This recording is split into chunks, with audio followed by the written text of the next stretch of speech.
Hello friends, welcome to my YouTube channel your study guide. तो friends, आज के इस वीडियो में हम लोग एसएससी एमटीएस 8 अक्टूबर 2021 को जो परीक्षा हुई थी एमटीएस की, उसके जीके जीएस के क्वेश्चन को सॉल्व करने वाले हैं। मैंने पहले ही बताया था आप लोगों को कि आप लोगों को इस चैनल पर 2023 से 2019 तक के जितने भी एमटीएस की परीक्षा हुए हैं उसके जीके जीएस के सॉल्यूशन कराए जाएंगे। तो अगर आप लोगों ने अभी तक चैनल को सब्सक्राइब नहीं किया है तो चैनल को सब्सक्राइब जरूर कर लें, और पिछले वीडियोज़ को जो मैंने बनाया है एमटीएस के प्रीवियस ईयर के उसको भी ज़रूर देख लें, क्योंकि परीक्षा की डेट आप लोगों की आ चुकी है। 30 सितंबर से परीक्षा स्टार्ट है, टाइम बहुत कम है, इसलिए प्रीवियस ईयर के क्वेश्चन को तो ज़रूर ही सॉल्व करिए। तो चलिए बिना टाइम वेस्ट किए हम लोग इसे सॉल्व करना स्टार्ट करते हैं। और 8 अक्टूबर 2021 के परीक्षा के ये सारे क्वेश्चन हैं, इसमें से देखिए आप लोग कितना सॉल्व कर पाते हैं। तो पहला क्वेश्चन देखिए, पश्चिम बंगाल में इनमें से किस एक्सपोर्ट जोन की स्थापना की गई है? मिदनापुर, हल्दिया, फाल्टा या फरक्का? तो राइट आंसर हम लोगों का क्या हो जाएगा? फरक्का। राइट आंसर क्या होगा? फरक्का। आप लोगों को पता होगा कि भारत में 8 निर्यात प्रोसेसिंग क्षेत्र हैं, जिनमें निजी क्षेत्र में सूरत के सचिन औद्योगिक क्षेत्र में स्थापित निर्यात प्रोसेसिंग क्षेत्र भी शामिल है, लेकिन 7 जो हैं वो सार्वजनिक क्षेत्र में है, जिसमें पहला आप लोगों को पता होगा कि कांडला गुजरात में है, सांता क्रूज मुंबई में है, फाल्टा भी आप लोगों ने देखा कि पश्चिम बंगाल में है, नोएडा उत्तर प्रदेश में है, कोच्चि केरल में है, चेन्नई तमिलनाडु तथा विशाखापट्टनम कहाँ है? तो आंध्र प्रदेश। ये 7 जो है वो सार्वजनिक है, जिसमें से एक क्वेश्चन पूछ लिया गया कि पश्चिम बंगाल का कहाँ है? तो फरक्का। 2021 में पूछा गया था ये क्वेश्चन, तो अब 2024 में भी इसमें 7 में से कोई भी पूछ सकता है कि नोएडा कहाँ है, कोच्चि कहाँ है, चेन्नई कहाँ है। तो आप लोग एक ध्यान रखिएगा, Noida Uttar Pradesh, Kochi Kerala, Chennai Tamil Nadu, Visakhapatnam Andhra Pradesh, Kandla Gujarat, Santa Cruz Mumbai. Most important question है, पुनः पूछा जा सकता है। चलिए क्वेश्चन नंबर 2 हम लोग देखते हैं। क्वेश्चन क्या है? क्वेश्चन है, अगस्त 2020 में निम्नलिखित में से किसे एचडीएफसी बैंक के प्रबंधक निदेशक और सीईओ के रूप में नियुक्त किया गया? तो आप लोगों को पता होगा कि अब भी वही है, कौन है? शशिधर जगदीशन। राइट आंसर क्या हो जाएगा? शशिधर जगदीशन। 2020 में इन्हें एचडीएफसी बैंक के प्रबंधक निदेशक और सीईओ के रूप में नियुक्त किया गया था। अब जब एचडीएफसी बैंक पूछा गया था तो एक्सिस बैंक भी पूछा जा सकता है, तो उसके मुख्य कार्यकारी अधिकारी कौन है? अमिताभ चौधरी। आईडीबीआई बैंक के राकेश शर्मा है। आईसीआईसीआई के कौन है? तो संदीप बख्शी हैं। ये क्वेश्चन ध्यान रखिएगा, पूछा जा सकता है। अब देखिए क्वेश्चन नंबर 3। क्वेश्चन नंबर 3 1857 की क्रांति से क्वेश्चन है। क्वेश्चन पूछा जा रहा है कि सिपाही विद्रोह किस वर्ष में समाप्त हुआ था? अब सिपाही विद्रोह किसे कहा जाता है पहले ये जानिए। सिपाही विद्रोह 1857 की क्रांति को ही कहा जाता है। तो सिपाही विद्रोह किसे कहते हैं? 1857 की क्रांति। 1857 की क्रांति 1857 ईस्वी में ही हुई थी। क्यों हुई थी? आप लोगों को पता होगा कि ये लॉर्ड कैनिंग के शासक काल में हुई थी। और ये क्यों हुई थी? तो सैनिकों में ब्राउन बैस के जो राइफल प्रयोग करनी थी, ब्राउन बैस, उसके स्थान पर इन्फिल्ड राइफल का प्रयोग किया गया। और जो उसमें कारतूस लगाए जाते थे उससे पहले दांतों से उसे खींचना पड़ता था, और ये पता चला कि उसमें गाय और सूअर के चमड़ों का प्रयोग किया गया। इससे मुसलमान जो थे और हिंदू भड़क उठे थे, इसीलिए इसे सिपाहियों का विद्रोह कहा गया। सिपाहियों के द्वारा इसे किया गया था। तो राइट आंसर हम लोगों का क्या होगा? सिपाही विद्रोह कब हुआ था? 1857 में, लेकिन ये 1 वर्षों तक चला था। 1858 में इसे समाप्त कर दिया गया था। तो राइट आंसर क्या हो जाएगा? 1858। कभी कभी पूछा जाता है कि 1857 की क्रांति का तत्कालिक कारण क्या था? तो यही था, ब्राउन बैस राइफल के स्थान पर एनफील्ड राइफल का प्रयोग करना। किसके शासनकाल में हुआ था? तो इसके शासनकाल में हुआ था लॉर्ड कैनिंग, ध्यान रखिएगा। और इसी 1857 के क्रांति के बाद ब्रिटिश कंपनी का शासन समाप्त कर ब्रिटिश ताज को सत्ता सौंप दी गई थी।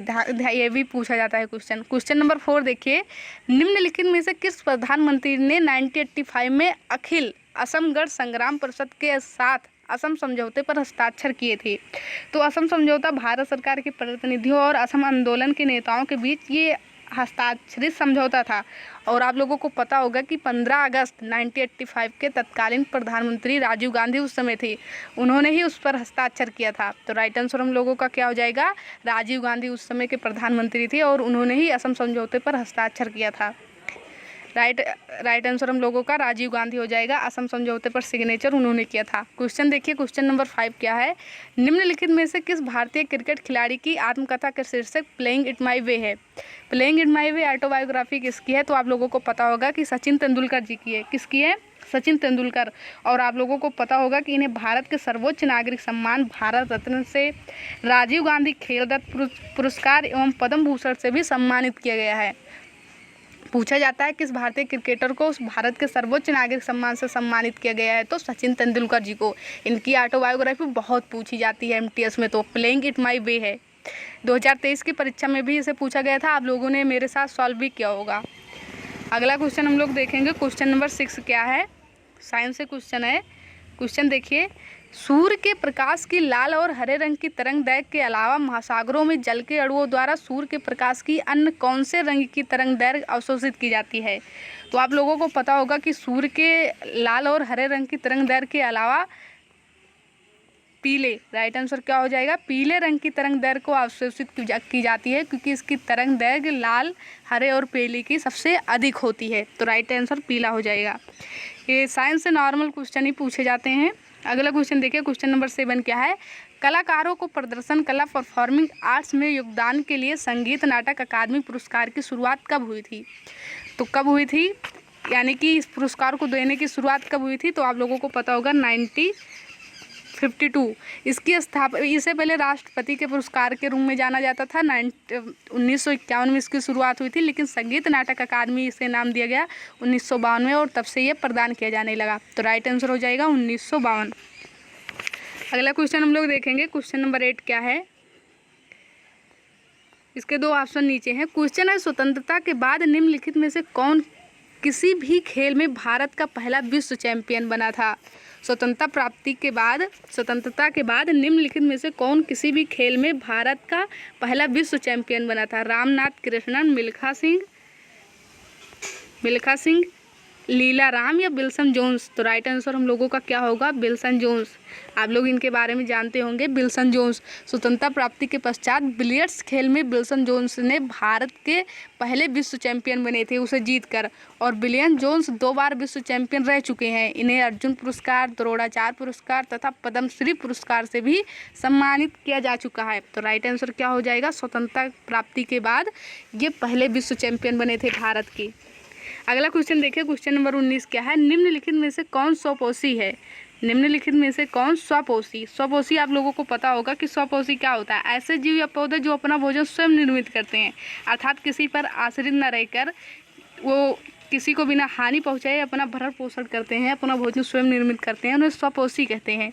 तो इनमें से स्वपोषी कौन है, अपने आप कौन उग जाते हैं? तो राइट आंसर हम लोगों का पौधा हो जाएगा। राइट आंसर क्या होगा, पौधा। क्वेश्चन नंबर 10 देखिए क्या है, क्वेश्चन नंबर 10 है, निम्नलिखित में से कौन सा हमारे आहार का एक गैर पाचनीय भाग है जो पाचन तंत्र के स्वास्थ्य के लिए आवश्यक है? तो आप लोगों को पता होगा कि खाद्य रेशे जो हैं वो अपचनीय है, खुद तो अपचनीय हैं, लेकिन पाचन तंत्र के स्वास्थ्य के लिए बहुत आवश्यक होते हैं खाद्य रेशे। राइट आंसर होगा। देखिए क्वेश्चन क्या है, पाटकर चित्रकारी किस राज्य की अद्वितीय सांस्कृतिक का प्रतीक है? तो पाटकर चित्रकारी आप लोगों को पता होगा झारखंड की है। स्टैटिक जीके से क्वेश्चन था, कहाँ की पाटकर चित्रकारी है, झारखंड की है। अब क्वेश्चन नंबर 12 हम लोग देखेंगे, क्वेश्चन क्या है,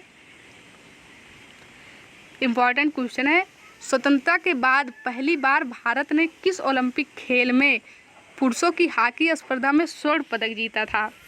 मोस्ट इम्पॉर्टेंट क्वेश्चन है, और ये क्वेश्चन दोबारा फिर से पूछा जा सकता है कि स्वतंत्रता के बाद पहली बार भारत ने किस ओलंपिक खेल में पुरुषों की हॉकी स्पर्धा में स्वर्ण पदक जीता था?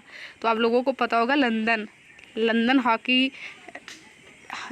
जो 1948 में ओलंपिक हुआ था लंदन में, उसमें पुरुषों की हॉकी स्पर्धा टीम ने स्वर्ण पदक जीता था। हालांकि इससे पहले 1928, 32 और 36 में भारत जीत चुका था, लेकिन स्वतंत्रता प्राप्ति के बाद 1948 में लंदन ओलंपिक में भारतीय पुरुष हॉकी टीम ने स्वर्ण पदक जीता था। राइट आंसर हम लोगों का हो जाएगा लंदन। मोस्ट इंपॉर्टेंट क्वेश्चन है। अगला क्वेश्चन देखिए, वेटिंग फॉर अ वीजा नामक, यहाँ पर नमक नहीं नामक होगा, वेटिंग फॉर अ वीजा नामक पुस्तक के लेखक निम्नलिखित में से कौन है? तो आप लोगों को पता होगा डॉक्टर BR अम्बेडकर जी की है ये।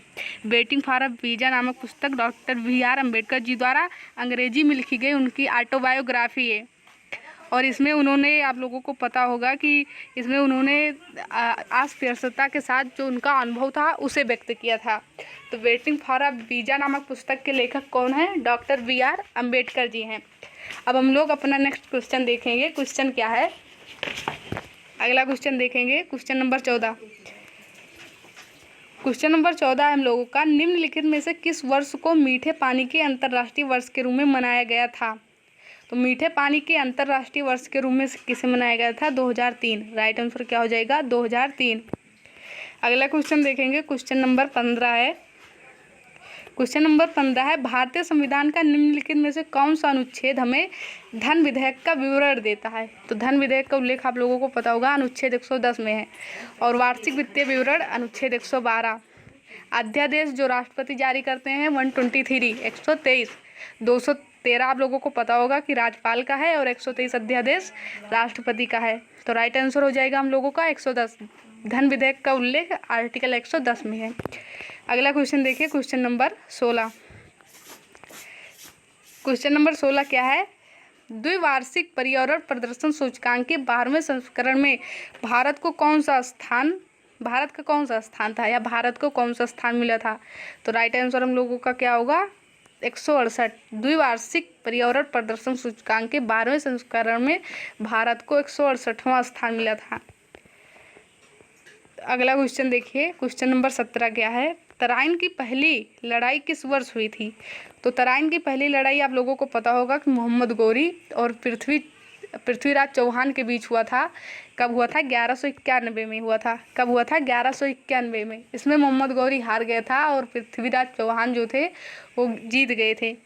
अगला क्वेश्चन देखिए, क्वेश्चन नंबर 18 क्या है? आर्टिकल 32 किससे संबंधित है? अब पता होगा आप लोगों को, आर्टिकल 32 को डॉक्टर BR अम्बेडकर जी ने भारतीय संविधान की आत्मा कहा है। और आर्टिकल 32 में क्या है? आर्टिकल 32 किससे संबंधित है? तो इसमें कोई भी ऑप्शन नहीं है, ये सारे ऑप्शन रॉन्ग है। आर्टिकल 32 संबंधित है संवैधानिक उपचारों का अधिकार से। इसके द्वारा यदि आपके फंडामेंटल राइट्स का उल्लंघन होता है तो आप डायरेक्ट सर्वोच्च न्यायालय में जाकर अपने अधिकार को मान सकते हैं। और इस आर्टिकल के तहत आप लोगों को पता होगा कि आर्टिकल 5 आप लोगों को पता होगा कि इसी आर्टिकल के तहत सुप्रीम कोर्ट 5 रिट जारी कर आपके फंडामेंटल राइट्स को आपको दिलाता है। तो अनुच्छेद 32 किससे संबंधित है? संवैधानिक उपचारों का अधिकार। अगला क्वेश्चन देखिए, इसमें से बात करें पोषण किस में है? तो आप लोगों को पता होगा कि पोषण 47 में है। निःशुल्क विधिक सहायता 39A में है। धार्मिक स्वतंत्रता का अधिकार 25 से 28 में है। समता का अधिकार 14 से 18। तो इसमें ये ऑप्शन चारों गलत हैं। राइट आंसर हम लोगों का होगा संवैधानिक उपचारों का अधिकार। मोपिन। अब देखिए, मोपिन उत्सव किस राज्य से संबंधित है? तो मोपिन आप लोगों को पता होगा, मोस्ट इम्पॉर्टेंट है, बार बार पूछा जाता है, अरुणाचल प्रदेश का। आप लोगों को पता होगा कि मोपिन, पैक्साउ, सांगकेन, जायरो, न्योकुम ये सब कहाँ से संबंधित हैं? तो अरुणाचल प्रदेश से। और अब हम लोग सबसे लास्ट क्वेश्चन देखते हैं। क्वेश्चन नंबर 20 क्या है? भरतनाट्यम शास्त्रीय नृत्य शैली किस राज्य से संबंधित है? तो भरतनाट्यम शास्त्रीय नृत्य शैली किस राज्य से संबंधित है? यहाँ पर ये भी ऑप्शन गलत हो गए हैं, ये तो डांस ही लिख दिया गया है। भरतनाट्यम आप लोगों को पता होगा कहाँ का है? तो भरतनाट्यम तमिलनाडु का है। भरतनाट्यम कहाँ का है? तमिलनाडु का। अब यहाँ पर ऑप्शन आ गया है तो आप लोग देख लीजिए, इम्पॉर्टेंट है। कुचिपुड़ी कहाँ का है? तो आंध्र प्रदेश। मोहिनीअट्टम केरल। कथकली केरल। आई होप आप लोगों को वीडियो पसंद आया होगा। वीडियो पसंद आया हो तो चैनल को सब्सक्राइब जरूर करें और अपने फ्रेंड्स के पास शेयर जरूर करें। Thank you for watching this video.